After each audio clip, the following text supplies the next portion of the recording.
জুলাই বিপ্লব ব্যর্থ করার ষড়যন্ত্র মোকাবেলায় পিআর পদ্ধতিতে জাতীয় নির্বাচন প্রয়োজন বলে মনে করেন ধর্মভিত্তিক রাজনৈতিক দলগুলোর নেতারা। পিআর প্রণয়নে দরকার হলে গণভোটের আয়োজনের আহ্বান জানান তারা। তবে ফেব্রুয়ারিতে নির্বাচনের আগে জুলাই সনদের আইনি ভিত্তি সংস্কার ও জুলাই গণহত্যার বিচার চান তারা। ফ্যাসিবাদ বিরোধী দলগুলোকে নিয়ে জোট বেঁধে ভোটে অংশ নেওয়ার কথাও জানান ইসলামী দলগুলোর নেতারা। খায়রুল ইসলামের রিপোর্ট। শেখ হাসিনার শাসনামলে গেল 15 বছর কোণঠাসা থাকা ইসলামী দলগুলো 24-এর গণঅভ্যুত্থানের পর আবারও সক্রিয় হয়েছে রাজনীতিতে।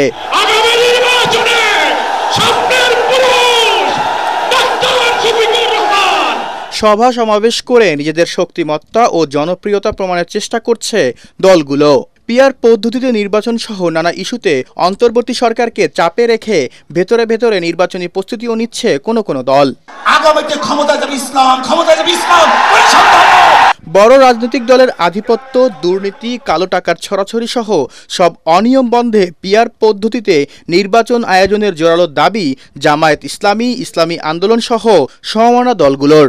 পরিবর্তনের জন্যই তো জুলাই আন্দোলন। পিআরেই এদেশের নির্বাচনের যে আজকে নানা ধরনের ঝামেলা বা ত্রুটি, এটা দূর করার সবচেয়ে বড় ওষুধ।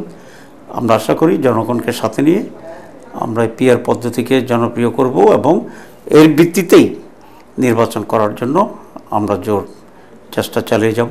সরকার তো বলে নাই যে পিআর পদ্ধতি নির্বাচন করাটা আমাদের জন্য কঠিন বা সময় নাই।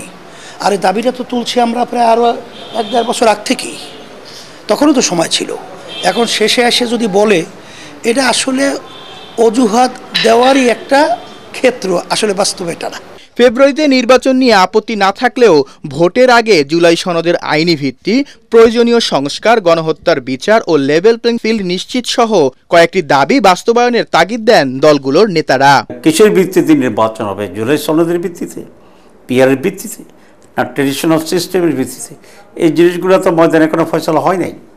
সুতরাং এক্ষেত্রে রোডম্যাপ নিয়ে তাড়াহুড়া না করে বরং এ সমস্ত বিষয়ে সকলের মিলে একটা সেটেলমেন্টের পরেই সুষ্ঠু নির্বাচনের যাত্রা আমাদেরকে করতে হবে। যারা নাকি বলছে যে আমরা নির্বাচনকে প্রশ্নবিদ্ধ করতে চাই বা নির্বাচনকে পিছাতে চাই, এটা সম্পূর্ণ তাদের ব্যক্তি এবং দলের স্বার্থের জন্যই আসলে এই কথাটা বলছে।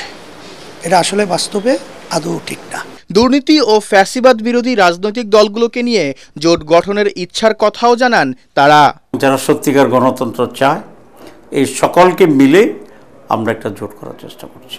খায়রুল ইসলাম, এটিএন বাংলা, ঢাকা। জাতীয়ভাবে